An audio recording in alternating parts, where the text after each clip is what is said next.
Ladies and gentlemen, could we please be seated?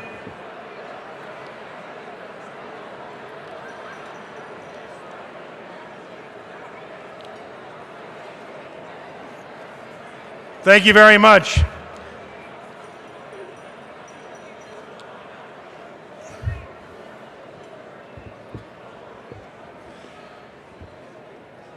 Thank you. The murders of this past year of Anna Politkovskaya and Hrant Dink in Turkey were front-page reminders of the risks thousands of writers and publishers face every day as they carry out their work. Tonight, we remember these two close and distinguished friends of PEN, and we honor courageous colleagues from two other countries. Each year, PEN joins with the Association of American Publishers to confer the Jeri Laber International Freedom to Publish Award at this gala. This year's award recognizes not one individual publisher, but rather the community of independent publishers in Iran, where threats to the freedom to write and publish have increased to the point that individual publishers cannot accept the prize for fear of government reprisal. The award will be given to Nobel Peace Prize recipient Shirin Ebadi's Human Rights Defense Center, which provides the legal defense for champions of freedom of expression in Iran. Please take a moment to read more about this award in your program, and join me now in acknowledging the community of brave, independent publishers in Iran.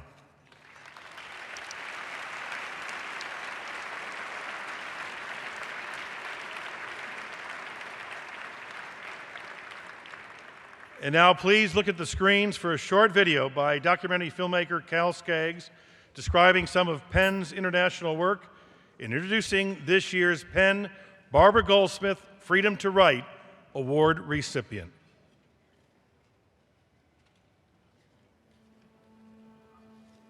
My dearest dream is for an internationality of poems and poets, binding the lands of the earth closer than all treaties and diplomacy. When Whitman wrote, the globe was still a globe and not a village then. But now we live in a global village, and an organization like PEN is capable of realizing this dream of Whitman to make literary connections among nations and their writers. Well, PEN connects writers and journalists and poets from all over the world. PEN works for freedom of speech and freedom of expression. PEN supports literature. I think for every writer that PEN helps directly in a calculable way, there are dozens and maybe hundreds of other writers that we will never know about who are encouraged by that work. PEN, since it's involved in literature, is really protecting the freedom of the imagination. And the freedom of the imagination is most important because it's probably our highest human faculty, because it is in its ranging explorations without boundaries. Freedom to write is the heart of PEN. And by that I mean that it's everything that stands for what's noble and has a world reach and stands for solidarity among writers all over the world. To be an effective human rights organization, PEN organizes delegations that go to the countries to investigate the condition of the writer. PEN organizes letter writing campaigns, does what it can to pressure other governments, to try and get our government to exert some pressure. For decades, PEN has worked to secure visas for writers denied entrance to the U.S., including Nobel laureates like Pablo Neruda, Gabriel Garcia Marquez, and Dario Fo.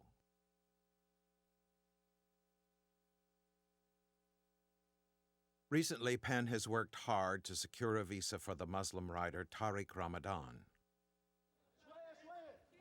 Since September '05, PEN has used every means possible to get political asylum for Iraqi writers and translators in danger of being killed for their work. Iraqi translators and writers who helped really the American government have been left on their own or are in hiding. We're working to help them get visas. I found that these Iraqis who supported and trusted us most now feel abandoned by us. They're targeted for death as collaborators by Sunni and Shia extremists alike, and they're distrusted and despised by the Iraqi government and security forces. There is still no clear, expeditious, and safe route to the U.S. available to these most vulnerable Iraqis, and for many of them, time is running out. I lost everything. I lost my country. I can't stay there anymore. I will get killed. Pen saves lives. These writers are in danger often of losing their lives, and Pen is, I like to think, watching their backs. Pen is the organization that knows what's happening to them, that's keeping track of what's happening to them, that's alerting other people and bringing attention to what's happening to them, and is trying to do something about it. In April 2003, Fidel Castro arrested and jailed 74 so-called dissidents. Among them were 32 Cuban writers and journalists. I thought that if I could draw media attention to the plight of these writers of conscience, if they could shine the spotlight on these people, we might get some action here. The regime's actions, we believe, are an appalling act of intimidation against those who seek freedom and democratic change in Cuba. Among those dissidents still in jail after 4 years, the poet and journalist Normando Hernández González was one of Cuba's most promising young writers.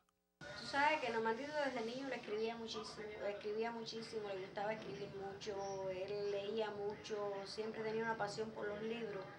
El impulso inicial de Normando a hacer periodismo independiente en Cuba se debe a que se dio cuenta que describir la realidad cubana era la mejor manera de contribuir a la independencia y a las libertades en Cuba, sin compromisos, digamos, profundos en el plano político, sino un compromiso exclusivamente con la verdad. Normando was an independent journalist. He was pretty critical of the government. He was very often harassed. People would come in and see what he was writing and drag him down to the police station.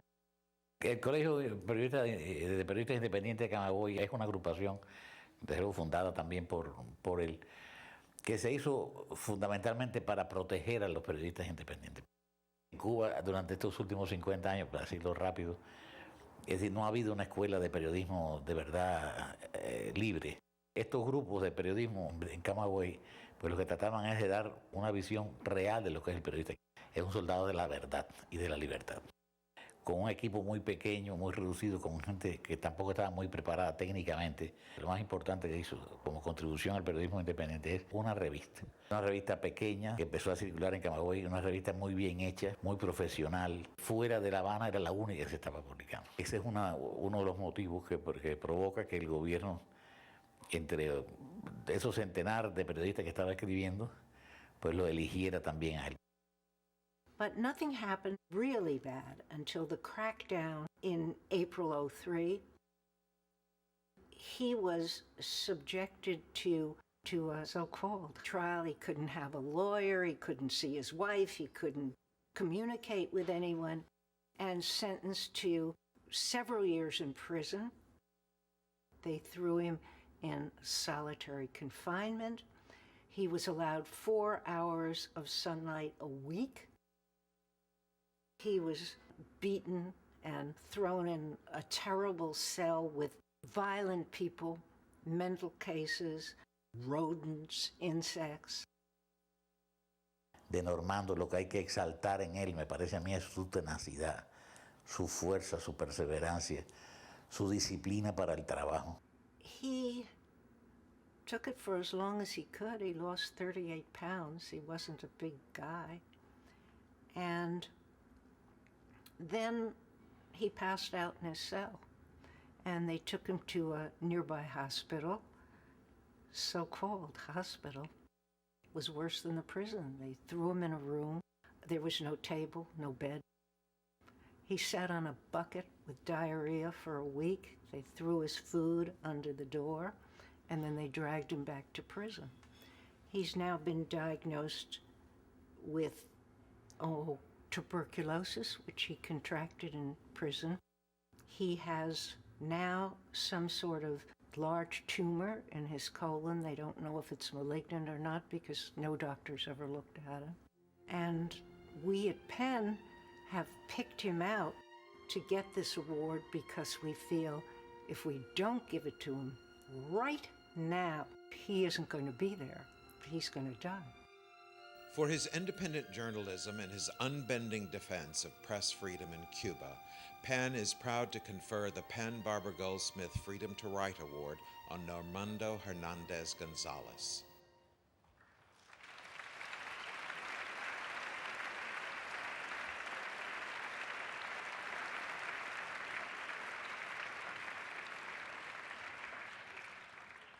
I want to thank all the people who've worked on this. I won't take your time. They're all in your program, particularly the 5 affiliated organizations that helped pick him. And now I'd like to welcome his mother. This is Blanca González.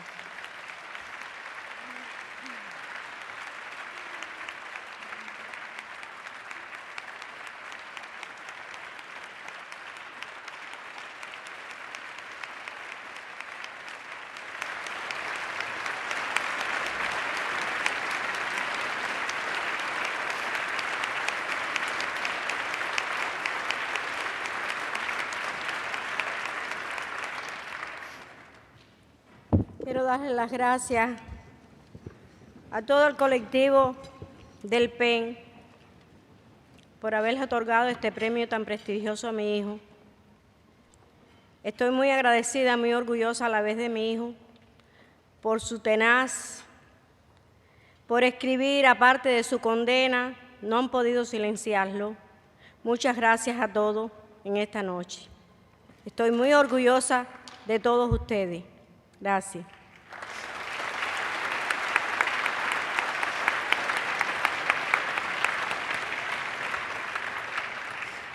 Good evening. My name is Anolan Ponce. I am going to read to you now the words of Normando González from prison in Cuba. Ladies and gentlemen, it would be untrue to say that I'm not excited. I'm excited and full of joy to be honored with the prestigious Freedom to Write Award. The encouragement that I received today serves to recognize the work of the independent Cuban writers and journalists, especially those who languish between walls of terror for exercising a right as noble as the right to write. I dedicate this Freedom to Write Award to all of them, my brothers in the cause, known as the 75, to those who withstand the torture of being locked up in Cuban prisons for their patriotism. I also dedicate this prize to my mother, Blanca Rosa, for having instilled in me the moral and ethical values that made me the man of strong principles that I am. Mima, the patience you showed in teaching me how to read under the bamboo tree in our yard was not in vain. Thank you, dear mother. To my wife, Yarai, who believes in me and makes me feel loved, and who waits for me with the patience of those who truly love. My love, this award is for you. And to my daughter, Daniela, who wakes up every morning calling out for her father and who suffers bitterly without being able to understand why he's not by her side, so that he can spoil her and protect her. My little princess, God willing, we will be together soon. Today, when those who kill freedom of expression are becoming actual killers of men, as they kill me in a slow, subtle, and premeditated way, I thank, in these sincere words from the heart of one whose conscience is clear, Pan American Center for awarding me the Freedom to Write Prize. Thank you very much.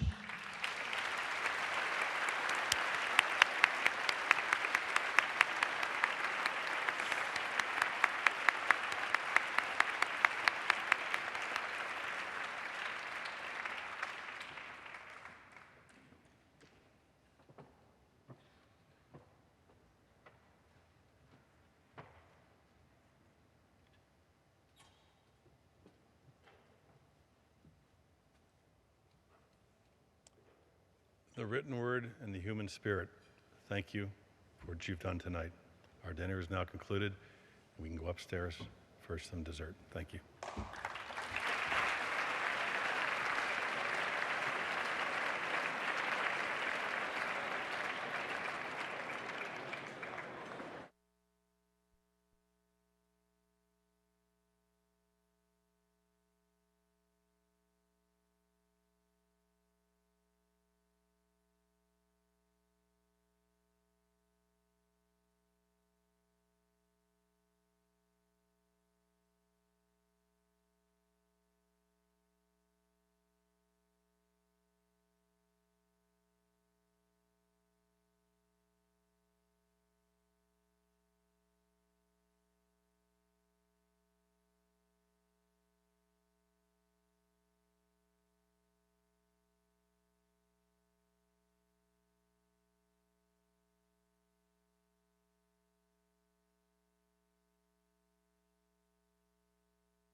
I could ask you to take your seats, please, as soon as possible. Thank you.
If everyone could please take your seats, we're ready to start the program.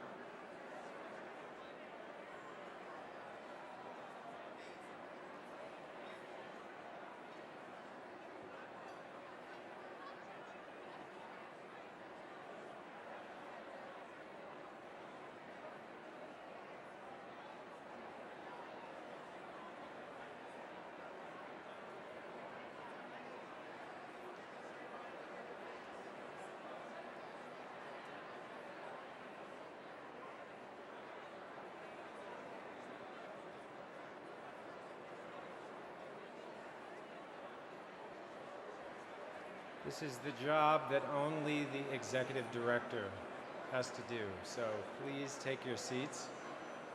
We'll start the program.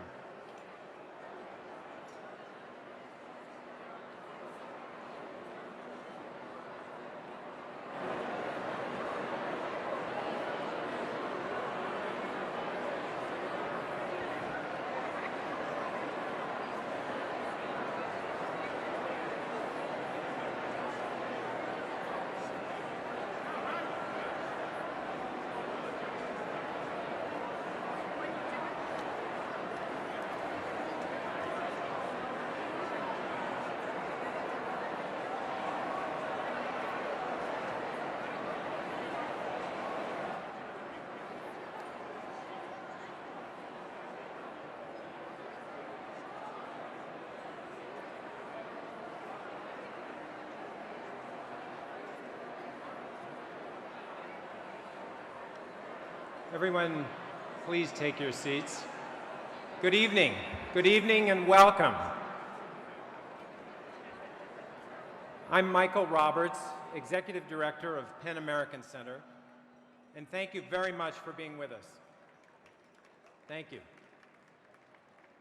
You'll hear tonight and read in your program about PEN's very important work. Please know that without your incredible generosity, none of it would be possible. Again, we thank you.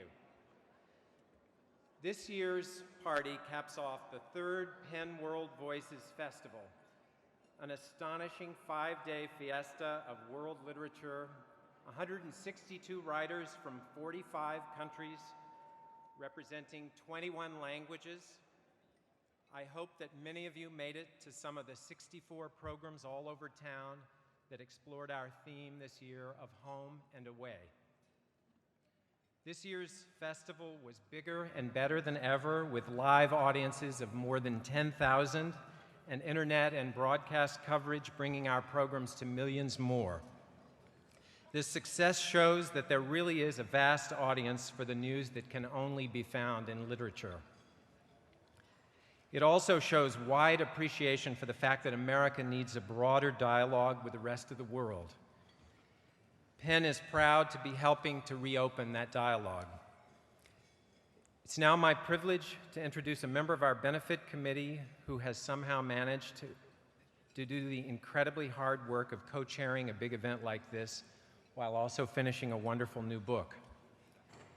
If 2006 was the year of the Queen, then 07 is likely to be the year of the Princess, as the world remembers that fateful car crash 10 years ago that still has the British monarchy reeling.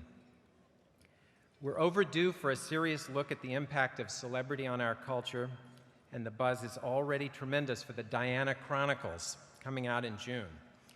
One thing for sure, at next week's gala, one of our most sought-after literary table hosts will be Tina Brown.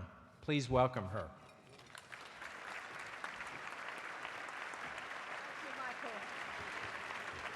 Thank you, Michael. I'd just like to have a hand for our superb executive director of American Pen, because he is such a gifted and imaginative and caring executive. Thank you, Michael. Well, it's very humbling to be introduced as an author in this gorgeous galaxy of literary talent tonight, but we're all here because we believe that writers play a crucial role in telling us the truths about the world around us, as well as the truths in our own hearts. And truth-telling has always been dangerous, as will be further reminded tonight. I want to begin by thanking my fellow chairs, Larry Kirschbaum and Virginia Mailman, our benefactor chairs, Annette Tappert and Christine Schwartzman, and our honorary chair, Tony Goodale.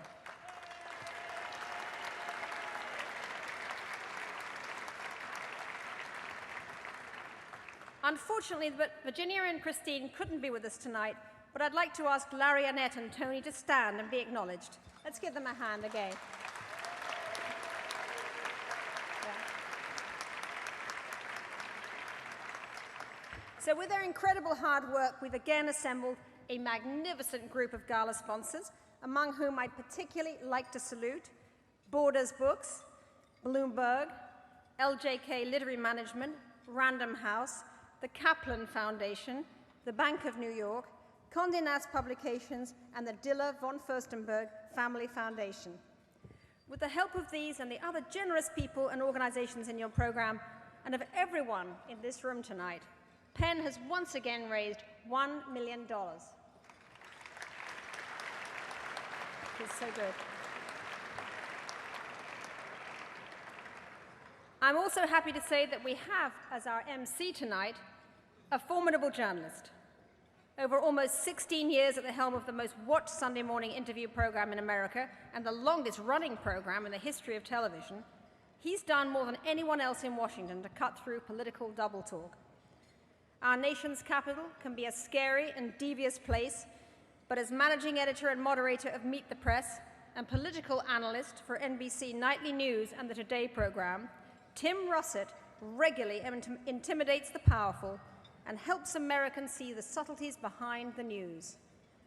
To be contradicted or caught out in a lie with Russert can be deadly. Just ask Scooter Libby. Tim is also an author, of course, which is why he's here tonight, and his two books, Big Russ and Me in 2004 and Wisdom of Our Fathers in 2006, were both New York Times #1 bestsellers.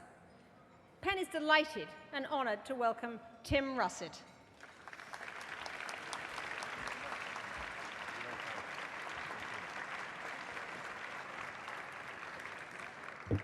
Thank you very much. The last time I was in New York participating in a dinner like this was with the philosopher king of the English language, Yogi Berra, and Whitey Ford at a Boys and Girls Club dinner. And I had the opportunity to actually ask Mr. Berra if he truly said all the things they say he said. For example, when he went into the pizzeria, ordered the mushroom and pepperoni pizza, the waiter said, "Yogi, would you like that cut in 6 or 8 slices?" And Berra said, 6, I can't eat 8. So Whitey Ford.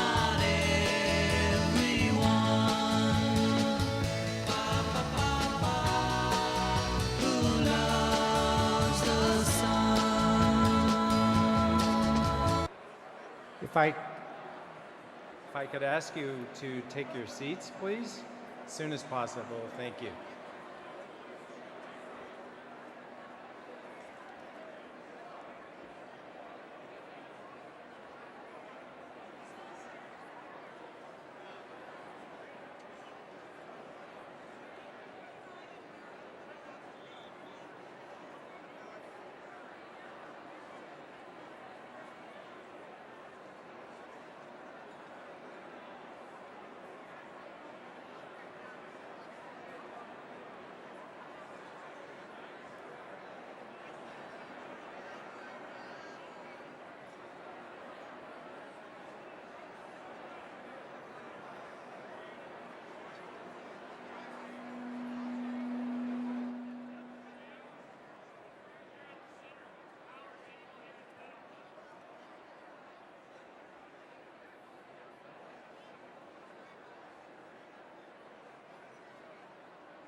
If everyone could please take your seats, we're ready to start the program.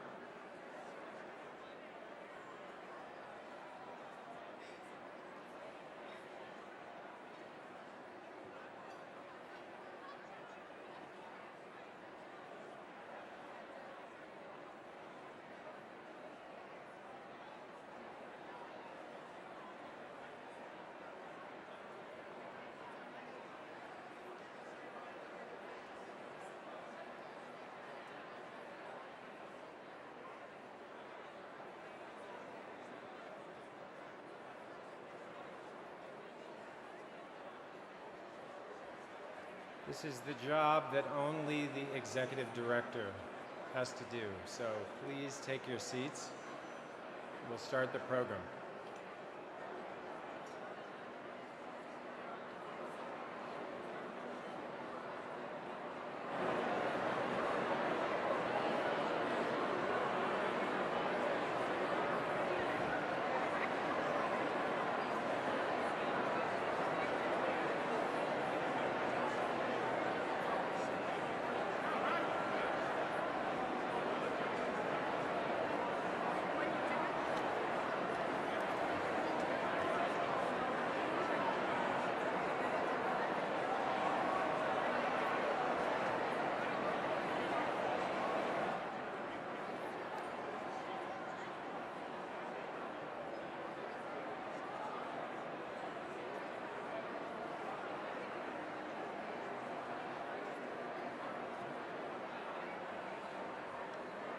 Everyone, please take your seats.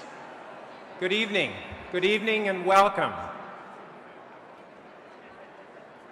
I'm Michael Roberts, Executive Director of PEN American Center, and thank you very much for being with us. Thank you. You'll hear tonight and read in your program about PEN's very important work. Please know that without your incredible generosity, none of it would be possible. Again, we thank you. This year's party caps off the third PEN World Voices Festival, an astonishing 5-day fiesta of world literature, 162 writers from 45 countries, representing 21 languages. I hope that many of you made it to some of the 64 programs all over town that explored our theme this year of home and away. This year's festival was bigger and better than ever, with live audiences of more than 10,000 and internet and broadcast coverage bringing our programs to millions more. This success shows that there really is a vast audience for the news that can only be found in literature. It also shows wide appreciation for the fact that America needs a broader dialogue with the rest of the world. PEN is proud to be helping to reopen that dialogue. It's now my privilege to introduce a member of our benefit committee who has somehow managed to do the incredibly hard work of co-chairing a big event like this while also finishing a wonderful new book. If 2006 was the year of the Queen, then 2007 is likely to be the year of the princess, as the world remembers that fateful car crash 10 years ago that still has the British monarchy reeling. We're overdue for a serious look at the impact of celebrity on our culture, and the buzz is already tremendous for the Diana Chronicles, coming out in June. One thing for sure, at next week's gala, one of our most sought-after literary table hosts will be Tina Brown. Please welcome her.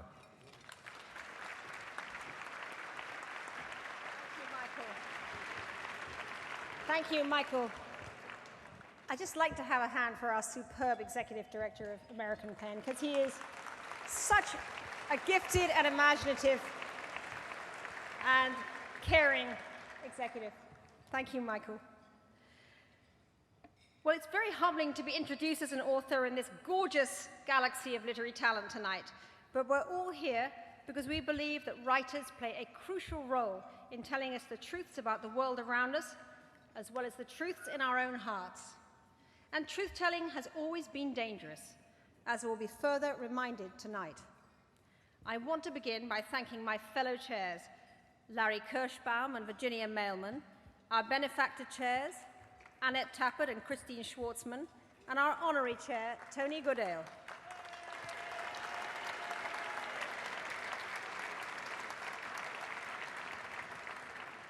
Unfortunately, Virginia and Christine couldn't be with us tonight, but I'd like to ask Larry, Annette, and Tony to stand and be acknowledged. Let's give them a hand again.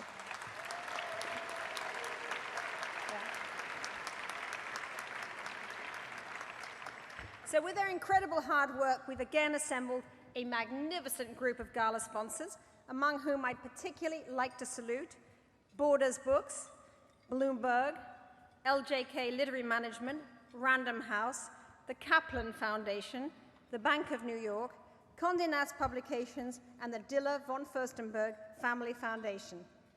With the help of these and the other generous people and organizations in your program, and of everyone in this room tonight, PEN has once again raised $1 million. It's so good. I'm also happy to say that we have, as our MC tonight, a formidable journalist. Over almost 16 years at the helm of the most watched Sunday morning interview program in America and the longest running program in the history of television, he's done more than anyone else in Washington to cut through political double talk. Our nation's capital can be a scary and devious place, but as managing editor and moderator of Meet the Press and political analyst for NBC Nightly News and the Today program, Tim Russert regularly intimidates the powerful and helps Americans see the subtleties behind the news. To be contradicted or caught out in a lie with Russert can be deadly. Just ask Scooter Libby. Tim is also an author, of course, which is why he's here tonight, and his two books, Big Russ and Me in 2004 and Wisdom of Our Fathers in 2006, were both New York Times #1 bestsellers. PEN is delighted and honored to welcome Tim Russert.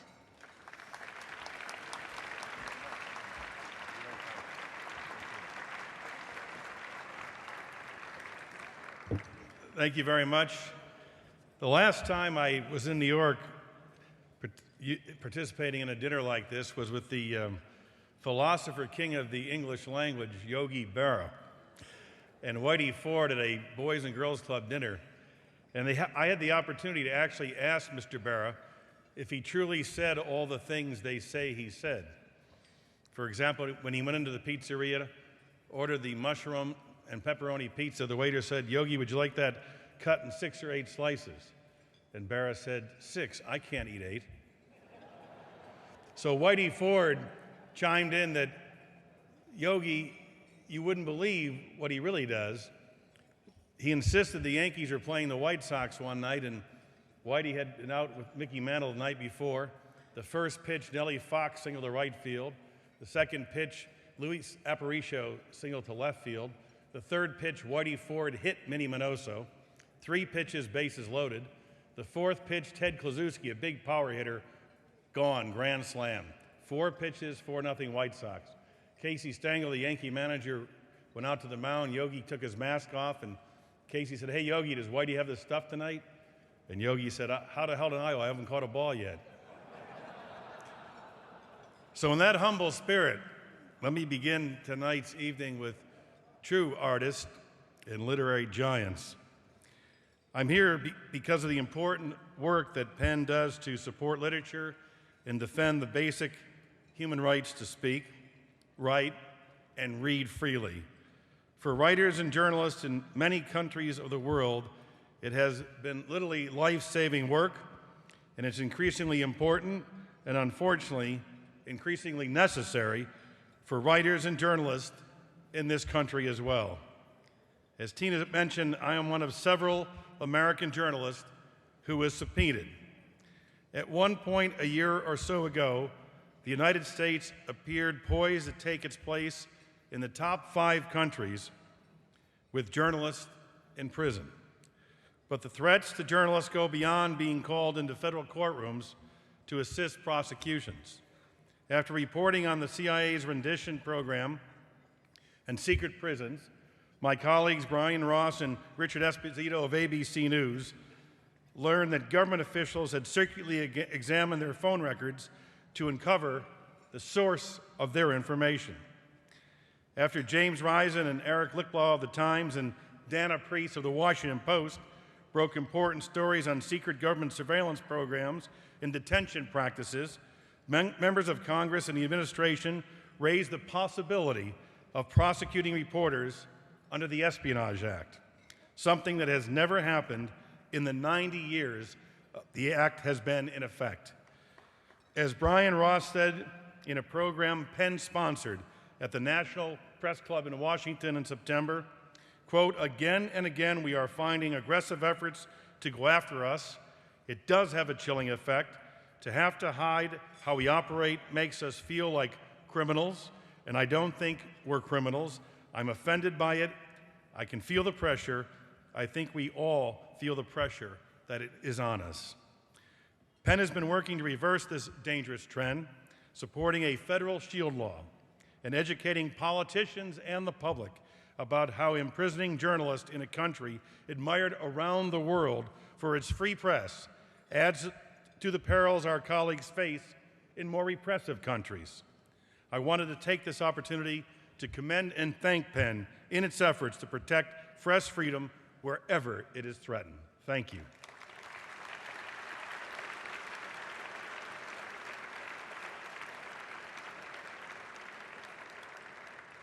And now the new president of Penn, Francine Prose, is the author of A Changed Man, Blue Angel, Hunters and Gatherers, Bigfoot Dreams, Primitive People, and 6 other novels, 2 story collections, a collection of novellas, guided tours of hell. Her nonfiction books included Sicilian Odyssey, Gluttony, her most recent Reading Like a Writer, a guide for people who love books and for those who want to write them. A contributing editor at Harper's, writes regularly on art for the Wall Street Journal, a fellow of the New York Institute for the Humanities. Her involvement with Penn has been equally distinguished and varied. She served as a trustee and vice president in 2003 and co-founded Penn's Core Freedoms campaign. Madam President.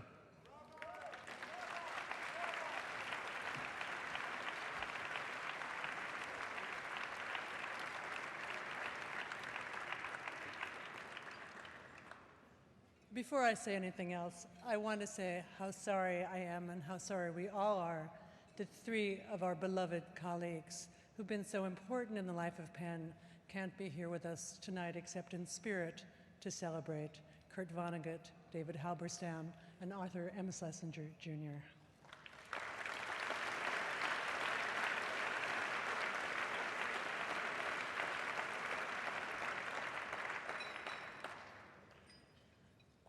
I want to welcome you and to express my hope that you'll have a wonderful evening and in the process learn a little more about the importance and the unique character and mission of Penn. I hope that the evening will persuade you to support Penn with even more enthusiasm and generosity than you already do, and for which we are so grateful. Speaking of gratitude, I'd like to begin by thanking our outgoing president, Ron Chernow, for having led us through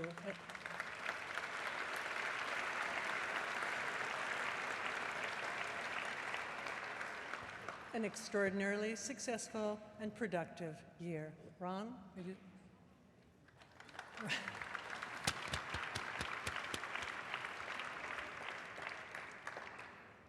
I'd also like to express our thanks to the donors who have made this evening possible, to the Gala Committee, to the Penn staff, to Salman Rushdie, who has guided the Penn World Voices Festival with his bright and hospitable spirit, and to the literary table hosts who are with us tonight. And I'd like to ask them to stand up.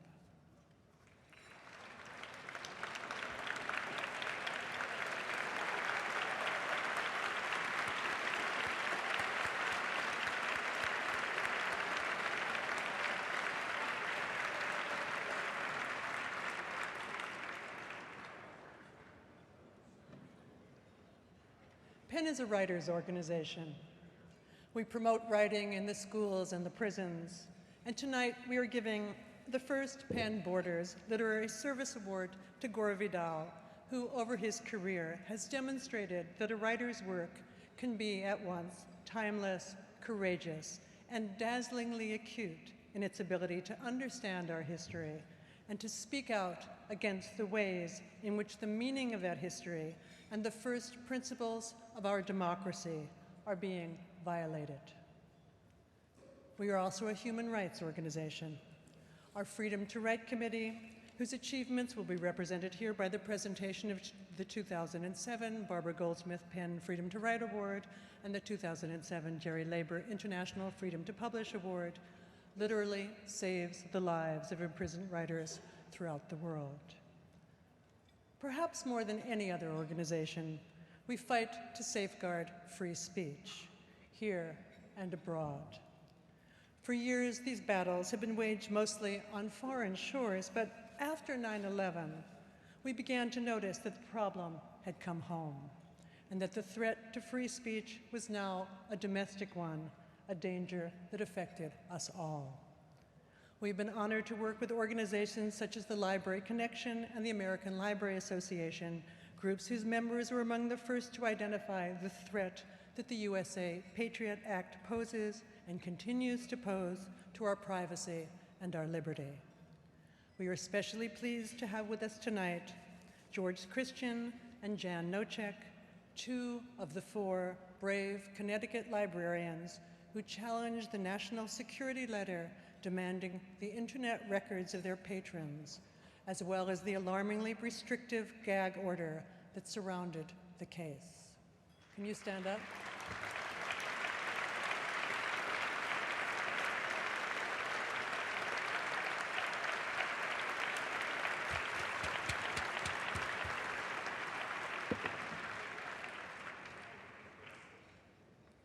Our thanks to them and to all of you. And again, I hope you'll have a wonderful evening and continue in your support of PEN. And as the saying goes, help us to help you. Thank you.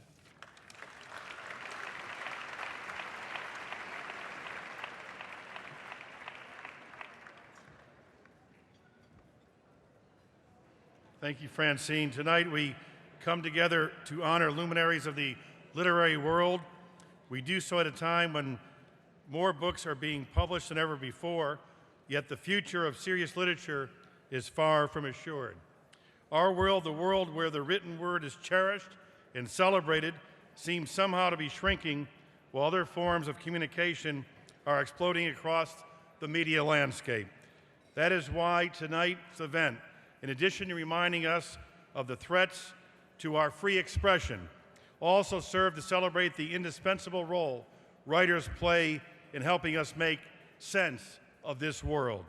In fact, this year we have a new partnership to announce that serves to unite the book world in a unique way. Borders has joined with PEN to develop the first ever PEN Borders Library Service Award to honor a truly distinguished American writer whose critically acclaimed work helps to understand the human condition in original and powerful ways. To present the inaugural PEN Borders Literary Service Award, it is my pleasure to introduce George Jones, the Chief Executive Officer of Borders. He's recently come to Borders after a remarkably successful career at Saks and Warner Brothers and Target. He's a champion of books and ideas and a master retailer. George is committed to finding the largest possible audience to make the voices of writers heard. Ladies and gentlemen, George Jones.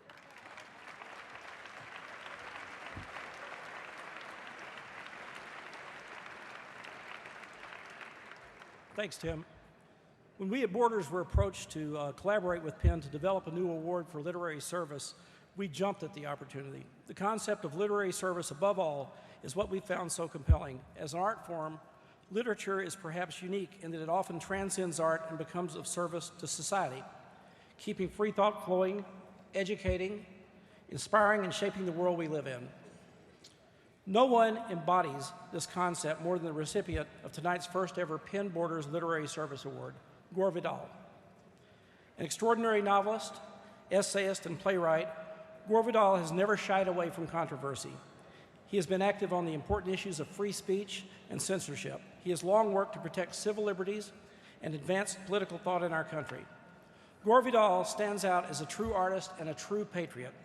He has demonstrated incredible versatility throughout his career, writing fiction, nonfiction, essays, and drama, and authoring more than 20 novels on topics ranging from ancient Rome to modern manners. He has written countless other works, all of which have served to enrich our collective vision of the world. In fact, in 1982, he received the National Book Critics Circle Award for the Second American Revolution and other essays. And in 1993, he won the National Book Award in Nonfiction for United States Essays 1952 to 1992. The citation for that award noted, "Whatever his subject, he addresses it with an artist-resonant appreciation, a scholar's conscience, and the persuasive powers of a great essayist." In short, Gore Vidal is a committed citizen of the world who has dedicated his life to free expression and artistic excellence. He is truly of literary service. It is my honor to now introduce Gore Vidal, the recipient of the 2007 Penn's Border Literary Service Award, and to present him with this prize, a rare 1838 edition of Alexis de Tocqueville's Democracy in America.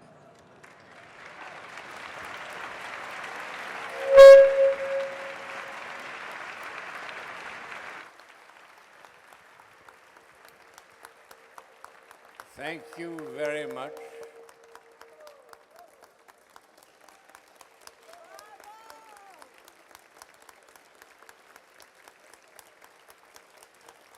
I didn't know that I was a service yet, but I'm happy to be one. And I'm happy to accept your award for services as yet not entirely defined. And in this marvelous place where I was greeted by two old friends, the dinosaurs, couldn't be more charming, and I reminded them of our wonderful days back in the swamps. And here we are, above the swamps. And I think it's, well, listening to Mr. Russett and others that I've talked to, writing is taking a big banging, you know, all around the country. And as soon as we're rid of this leprous government, we may well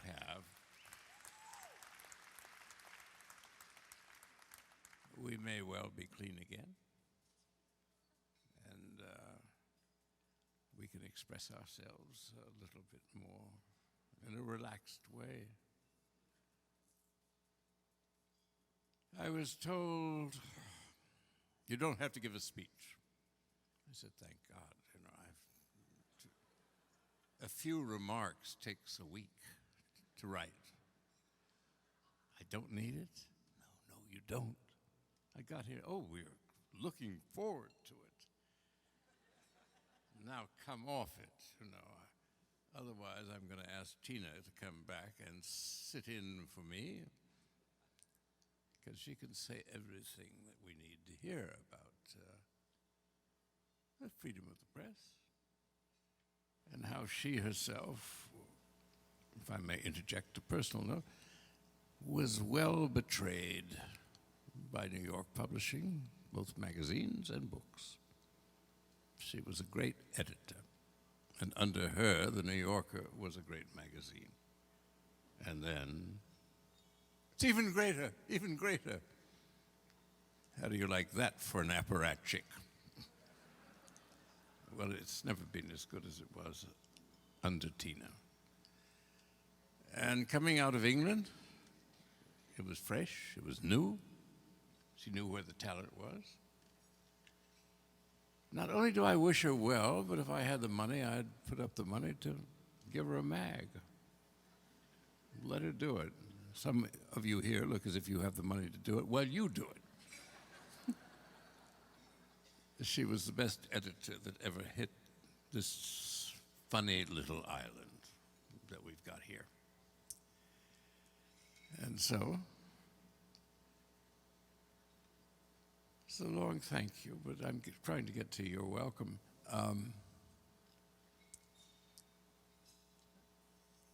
Writers don't owe anybody anything, and nobody owes writers anything. This is not a two-way street. We write because we have to, even when it is not to our advancement. And we do what we must. Readers may feel the same way, or they don't read at all, you know.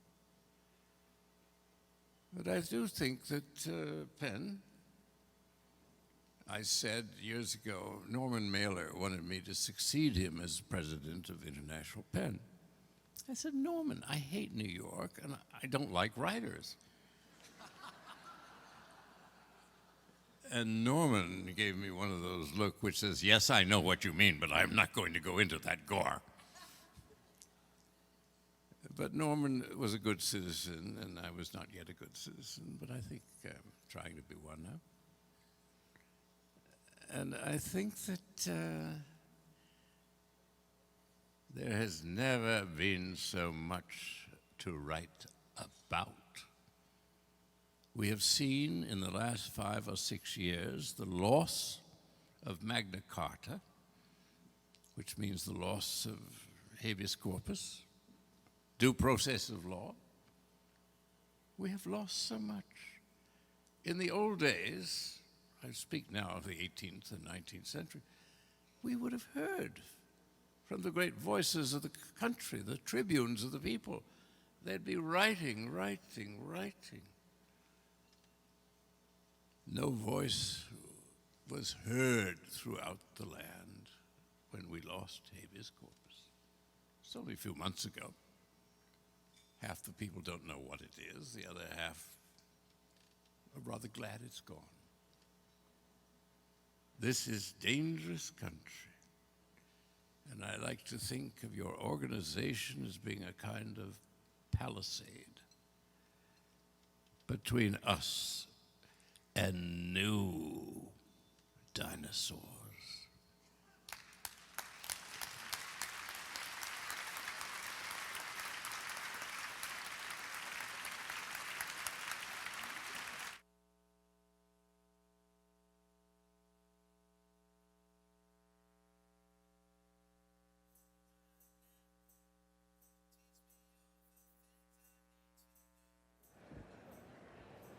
Thank you, Gore Vidal. We'll see you in 1 hour. Enjoy your dinner.